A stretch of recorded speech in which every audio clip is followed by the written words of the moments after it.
इस वक्त की सबसे बड़ी खबर धनबाद से आ रही है, जहां एक बार फिर भूधसान की बड़ी घटना सामने आई है।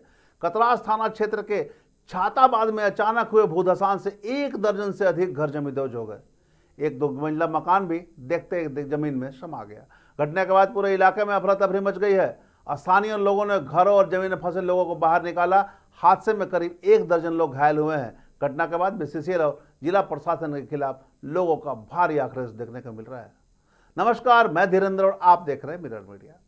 कतरास थाना क्षेत्र स्थित छाताबाद में शुक्रवार को एक बार फिर से भूधसान की घटना हुई है। इस घटना में करीब 1 दर्जन से अधिक घर जमींदोज हो गए हैं। बताया जा रहा है कि खदान में ब्लास्टिंग के कुछ ही देर बाद जमीन में तेज कंपन महसूस हुआ और देखते ही देखते बड़े क्षेत्र से जमीन फटने लगी। कई मकान अचानक धंस गए, जिससे लोगों में चीख पुकार मच गई। जान बचाने के लिए लोग घर से बाहर भागने लगे। आसपास की जमीन में भी बड़ी दरारें उभर आई, जिससे इलाके में दहशत फैल गई। स्थानीय लोगों ने अपनी जान जोखिम में डालकर मलबे और धंसे हुए घरों से लोगों को बाहर निकाला। हादसे में करीब 1 दर्जन लोग घायल हुए, जिन्हें इलाज के लिए अस्पताल भेजा गया है। सूचना मिलते ही पुलिस, बीसीसीएल और जिला प्रशासन की टीम मौके पर पहुंची और राहत एवं बचाव कार्य शुरू कर दिया। घटना के बाद स्थानीय लोगों का गुस्सा फूट पड़ा है। लोगों का आरोप है कि खदान में लगातार की जा रही ब्लास्टिंग और भूमिगत खनन के कारण इलाके में यह हादसा हुआ है। लोगों ने बीसीसीएल और जिला प्रशासन पर लापरवाही के आरोप लगाते हुए प्रभावित परिवारों के पुनर्वास और उचित मुआवजे की मांग की है। फिलहाल राहत और बचाव कार्य जारी है। प्रशासन पूरे इलाके का आकलन कर रही है कि भूधसान का दायरा कितना बड़ा है और कितने घर इसकी चपेट में आए हैं। इस घटना ने एक बार फिर धनबाद के खनन प्रभावित क्षेत्र की सुरक्षा व्यवस्था पर गंभीर सवाल कर दिए हैं, क्योंकि कुछ माह पहले ही एक बार पहले भी यहां छाताबाद में भूधसान की घटना हुई थी। देखते ही देखते कई घरों में दरार पड़ गए थे, जिसके बाद से सुरक्षा व्यवस्था की मांग उठने लगी थी। लेकिन एक बार फिर भूधसान की घटना ने कई तरह के सवाल या निशान सुरक्षा को लेकर खड़े कर दिए हैं। अब बीसीसीएल सहित प्रशासन की भूमिका पर भी सवाल खड़े होना शुरू हो गए हैं। जानकारी 2:30 से 3:30 के बीच में जो है, आज शुक्र का दिन भी था।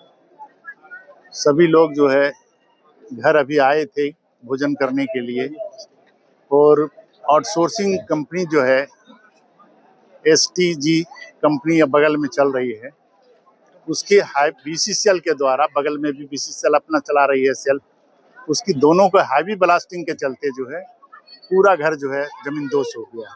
और उस जमींदोज में आप ये सोचें, ऊपर वाले का देन है, ऊपर वाले का रहमो करम था कि लोग घर में थे, लेकिन लोग को जख्मी हुए हैं, किसी का सर फटा है, फ्रैक्चर हुआ है, चोट लगा है, और सभी लोग 60 से 70 वर्ष के आदमी हैं, महिला भी उसमें है। और स्थिति इतनी भयावह हुई है, आप स्थल का भी आप वीडियो बना ले, देख लें क्या स्थिति हुई है।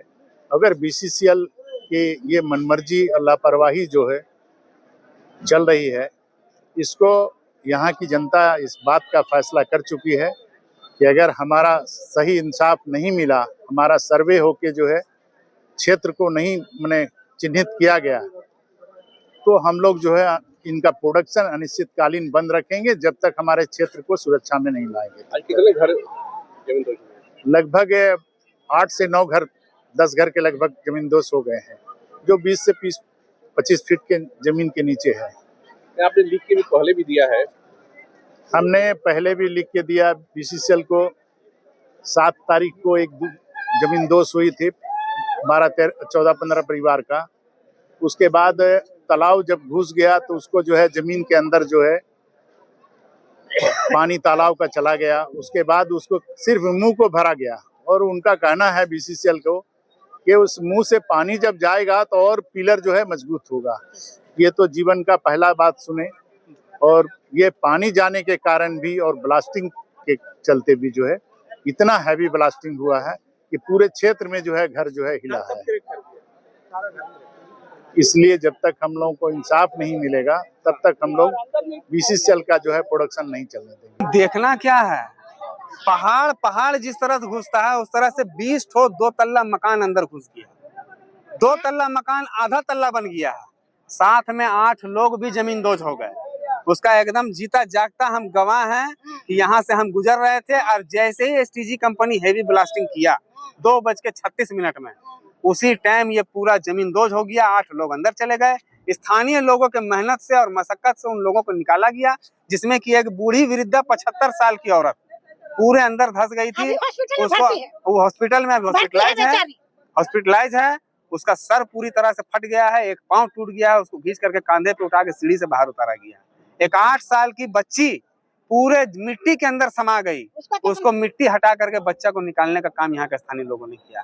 जिस तरह का दृश्य देखे कैसा लग रहा था उस समय? इसमें कितना भी निंदा किया जाए ये बिल्कुल कम होगा। मतलब इसमें अगर आज भी लोग ये इंतजार में हैं कि अगले का घर घुसा है, हमारा घर जब घुसेगा तब हम आगे आएंगे, तो ये इंतजार करना छोड़ दीजिए। इस जद में सब कोई आ चुके हैं, पूरा छाताबाद का अस्तित्व मिटने वाला है। छाताबाद को नक्शा से मिटाने का पूरा इतिहास रच दिया गया है। बचाना अब स्थानीय लोगों का काम है, स्थानीय लोगों को आंदोलन करना पड़ेगा। और इसके लिए हम तो आग्रह ये भी करेंगे कि अभी भी बीसीसीएल को खबर किया गया, जीएम साहब से बात किया गया, बीसीसीएल का प्रबंधन का कोई भी आदमी यहाँ आकर के देखने का काम नहीं किया है। स्थानीय लोग एकजुट होकर के जा करके एसटीजी कंपनी को एकदम ब्लॉक कर दे, चक्का जाम कर दे, एक भी ढेला उठाना बंद कर दे। इसका रास्ता जरूर निकलेगा, अनिश्चितकालीन धरना हम सब बैठ जाएंगे। उसके घर मकान चाहिए, हम लोग घर से बेघर हो रहे हैं। और जो भी थोड़ा मोड़ा बचा है तब हमको हदस ढुक गया हम लोग के। अब कभी घर गिरेगा कोई नहीं जानता है। ब्लास्टिंग होता है, कोयला चोरी होता है, खाने वाला खाता है, सब बन गया, गरीब आदमी मर जा रहा है। तो कभी गरीब आदमी के कोई व्यवस्था निकलेगा कि नहीं निकलेगा? सरकार रास्ता देगा कि नहीं देगा? हम लोग को बताइए। बीसीसीएल पिछला बार बोला था कि आश्वासन दिया था कि सही जगह बसाया जाए, कुछ किया नहीं कुछ किया, झूठ बोला। सरकार खाली लूट रहा है, चोर लोग तो लूटवा करता, सरकार भी लूट रहा है। हम लोग मारा जा रहे हैं, बाल बच्चे सब हाजिरी माजरी खाटते हैं। 4 पैसा कमाता है बेटा लोग, 2 पैसा खाता है। मांगनी महंगी ऐसी दुनिया के है, तो बाल बच्चा पेट चलेगा कि घर बनेगा? बीसीसीएल मदद ना करे तो आगे क्या कीजिएगा? आगे ना करता है कुछ करेंगे, सब कुछ करेंगे हम लोग, सब आदमी मिल के, छोड़ेंगे थोड़ा नहीं। अब देखना होगा बीसीसीएल प्रबंधन और स्थानीय प्रशासन किस प्रकार से पहल करती है, और लगातार जो क्षेत्र में भूस्खलन की घटना सामने आ रही है और देखने और सुनने को मिल रही है, उस पर लगाम लगाने को लेकर क्या पहल की जाती है, लोगों को पुनर्वासित करने को लेकर क्या पहल की जाती है, साथ ही सुरक्षित स्थानों में लोगों को भेजने को लेकर किस प्रकार की कवायद की जा रही है। क्योंकि क्षेत्र कहीं ना कहीं खतरे से खाली नहीं है। लगातार भूस्खलन की घटना यह संकेत दे रहा है कि यह क्षेत्र खतरा प्रभावित है और यहाँ भूस्खलन की घटनाएं लगातार हो रही है। ऐसे में सभी को सुरक्षित पुनर्वास करने की जरूरत है। किस प्रकार की प्रबंधन की पॉलिसी होती है, किस प्रकार की तैयारी होती है और किस प्रकार की पहल बीसीसीएल प्रबंधन द्वारा लोगों को किया जाता है पुनर्वास को लेकर, यह देखना होगा। तमाम इससे जुड़ी खबरों से लगातार आपको अपडेट करवाते रहेंगे। बने रहे मिरर मीडिया के साथ।